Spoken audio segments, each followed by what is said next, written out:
Celui qui vient à moi n'aura jamais faim. Celui qui croit en moi n'aura jamais soif. Mais je vous le dis, vous avez dit et pourtant vous ne croyez pas. Tous ceux que me donne le Père viendront jusqu'à moi.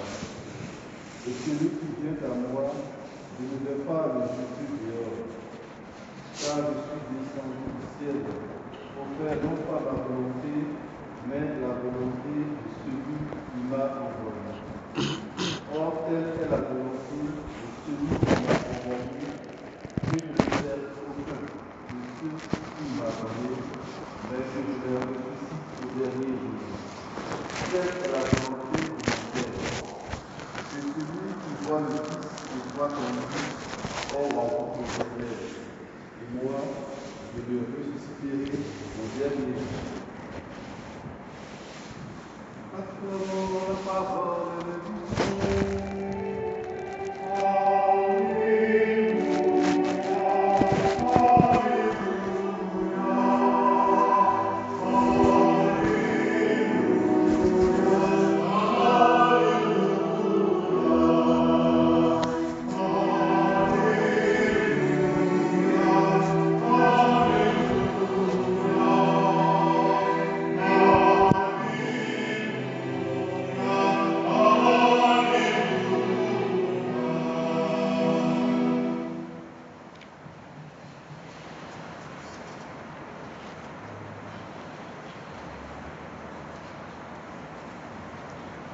Tous ceux que me donne le Père viendront jusqu'à moi. Et celui qui vient à moi, je ne vais pas le jeter dehors. Car je suis descendu du ciel pour faire non pas ma volonté, mais la volonté de celui qui m'a envoyé. La volonté du Père qui a envoyé Jésus est que tous ceux qui viennent vers lui, grâce à lui, tous ceux que le Père envoie à Jésus, qui ne mettent personne dehors. La volonté de Dieu, nous le savons, je ne sais pas s'il y a une des références bibliques que nous devons garder, c'est 1 Timothée 2, 4. Là, plus ou moins, là on est sûr qu'on ne se trompe pas sur la volonté de Dieu. Et dans 1 Timothée 2, 4, Saint Paul nous dit que la volonté de Dieu, c'est que tout homme soit sauvé et parvienne à la connaissance de la vérité. Voilà le projet de Dieu lorsqu'il nous a créés, lorsqu'il a créé l'homme. Il n'a pas créé un homme pour que quelqu'un aille en enfer. Jamais c'est dans le projet de Dieu. Jamais. Le projet de Dieu, le plan de Dieu, en créant, c'était que tous soient sauvés. Il va m'être dit dans 1 Corinthiens, non pas 1 Corinthiens, d'accord.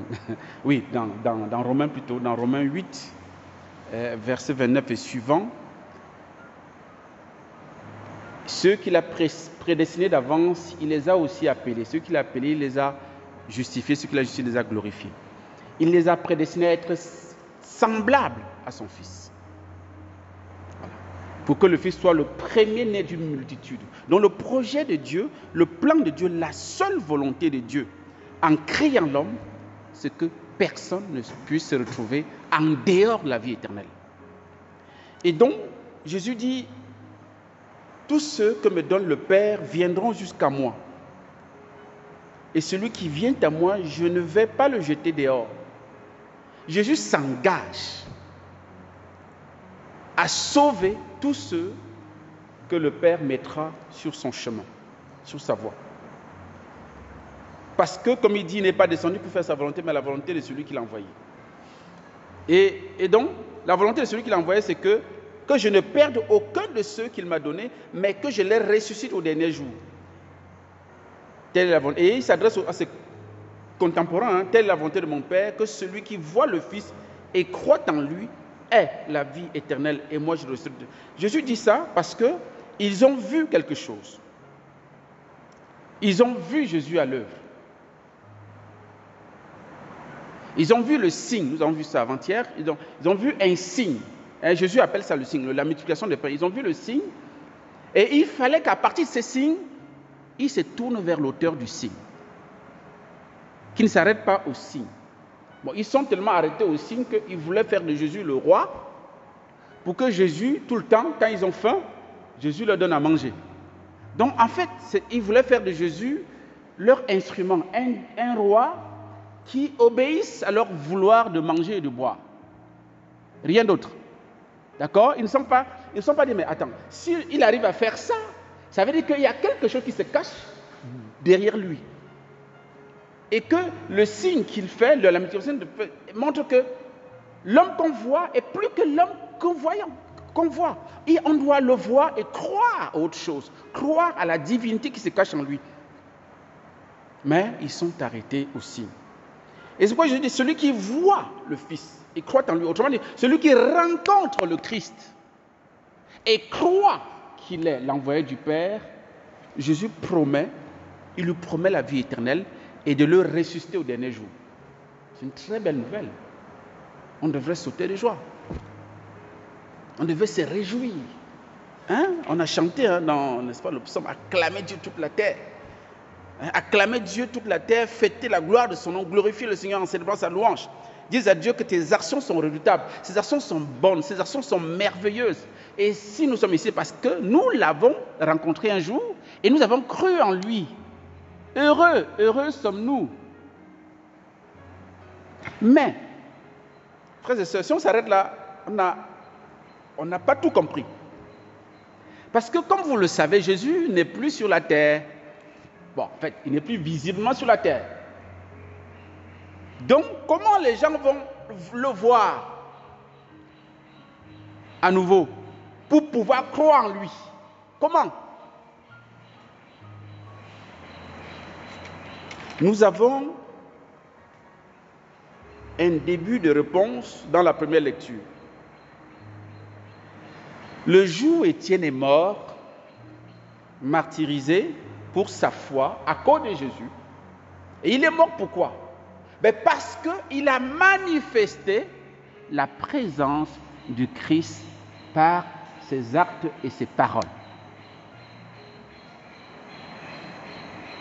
Et il s'est tellement configuré, comporté comme un autre Christ qu'il est mort en disant les mêmes paroles que Jésus. Père, pardonne-leur car ils ne savent pas ce qu'ils font. Et ce qui apparaît comme un échec, parce que Étienne, plein du Saint-Esprit et tout ça, voilà comment il meurt, c'est quand même terrible. Ça va être le point de départ d'une évangélisation des masses. Parce que les apôtres et les disciples qui se convertissaient restaient à Jérusalem. Ils étaient tout doux, en fait, ils étaient là entre eux, c'était beau, c'était le paradis sous terre, c'était tranquille. Il a fallu la persécution et la mort d'Étienne pour que beaucoup, parce qu'ils ont été chassés de Jérusalem, beaucoup ont été chassés, et ils ont fui dans les villes environnantes, et on dit sur leur chemin, ils annonçaient l'évangile. S'il n'y avait pas eu ça, les autres contrées devraient tarder à accueillir la bonne nouvelle. Comme quoi l'épreuve n'est pas toujours une fatalité. En fait, pour le chrétien, l'épreuve n'est jamais une fatalité. Et alors, jamais. Même pas la mort. La mort n'est pas la fin de tout, c'est le commencement de tout. Et ça a été le commencement d'une explosion de l'évangélisation. Qui va permettre que le Christ va, à travers les disciples qui sont éparpillés désormais, continuer à se faire voir et rencontrer par les hommes pour qu'eux aussi puissent croire en lui. Et c'est ce qui se passe, notamment au site Philippe ici, l'autre diacre, qui sur son chemin annonçait, proclamait le Christ. Donc aujourd'hui, frères et sœurs, la continuation du Christ, pour que les gens voient le Christ et croient en lui, c'est à travers nous. C'est à travers toi et moi. Et ce n'est pas réservé aux consacrés, ce n'est pas réservé aux prêtres. C'est réservé à tout baptisé, d'être signe du Christ partout où Dieu t'a planté, tu es dans un bureau, sois la présence du Christ dans ce bureau-là. Pour que les gens te voyant puissent croire en Jésus. Tu es au village, tu es en prison même, sois le signe du Christ dans cette prison-là, dans ce village-là, dans le marché où tu travailles, je ne sais pas, où tu vends, tu dois être le signe du Christ pour que les gens te voyant voient le Christ et croient en lui.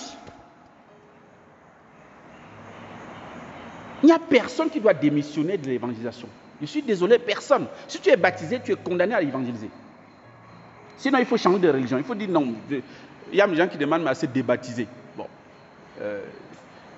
Oui, il y a des gens qui vont dans les paroisses et disent au prêtre, il faut me débaptiser, il faut enlever mon nom dans le registre de baptême là. Il faut me débaptiser. Bon, on peut m'enlever ton nom si tu veux, mais tu es baptisé, c'est fini. C'est-à-dire que l'onction, le sceau est sous. Toi, même si tu vas aller en enfer, tu vas aller avec ça. En enfer, on va savoir que toi, tu étais baptisé et tu fais quoi ici? Donc, on est condamné de par notre baptême à être le signe du Christ dans le monde pour que les gens nous voyant croient non pas à nous, mais à Jésus. Nous sommes des signes, un peu comme le pain multiplié était le signe qui annonçait que celui qui l'a fait est Dieu. Croyez en lui. Nous sommes ces poteaux indicateurs pour amener les autres à la foi. Donc ne soyons pas tièdes, ne soyons pas... C'est pas...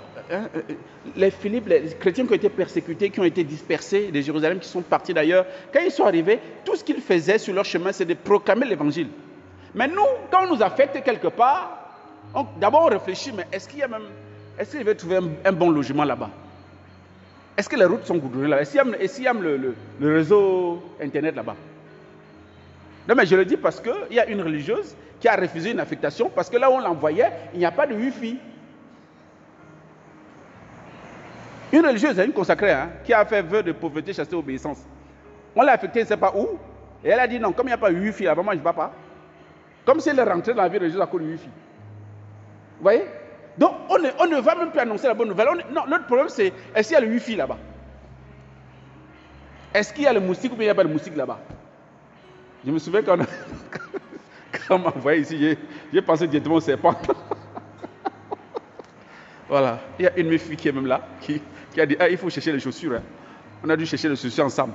Bon, mais bon, c'est pas ça qui doit être premier. Non, c'est pas ça qui doit être premier. C'est le souci que je sois l'instrument de la révélation du Christ aux autres. Vraiment, et ça, c'est pas seulement, c'est aussi en communauté, hein. Dans une communauté religieuse comme la nôtre et tout ça, nous sommes appelés à être signe du Christ pour mon frère, pour ma soeur. C'est parce que parfois on pense, l'évangélisation pense loin. Non, ça commence à la maison. Ça commence chez soi. Voilà. Que le Seigneur nous aide au cours de cette Eucharistie à imiter Philippe et les disciples qui ont été persécutés, qui ont été dispersés, et que sur notre chemin, toutes les personnes que le Seigneur mettra sur notre chemin, nous soyons signes du Christ et non être signes de ravage et de persécution. Parce que Paul, lui, de son côté, parce que lui, il n'était pas, en fait, c'est pas Saul, il n'était pas chrétien, donc lui, il ravageait les chrétiens. C'est ce qu'on a lu, hein? Mais on a des chrétiens qui font ça. Tu vas me voir. Tu trouves sur mon chemin, tu vas me voir. Des chrétiens, des baptisés. On est signe de qui en ce moment-là? Parfois, il faut qu'on se pose vraiment, n'est-ce pas, des vraies questions. Qu'est-ce que nous sortons de notre bouche? Est-ce que ce sont les paroles de bénédiction, les paroles de la bonne nouvelle, ou les paroles qui maudissent, qui détruisent l'autre? Et là, nous savons pour qui nous sommes en service. Nous ne sommes pas en service, au service du Seigneur, n'est-ce pas, dans ces cas-là. Donc, soyons les alters Christi pour nos frères et sœurs. Soyons la continuation de Christ dans le monde, partout où le Seigneur nous a plantés, pour que son règne puisse avancer. Amen.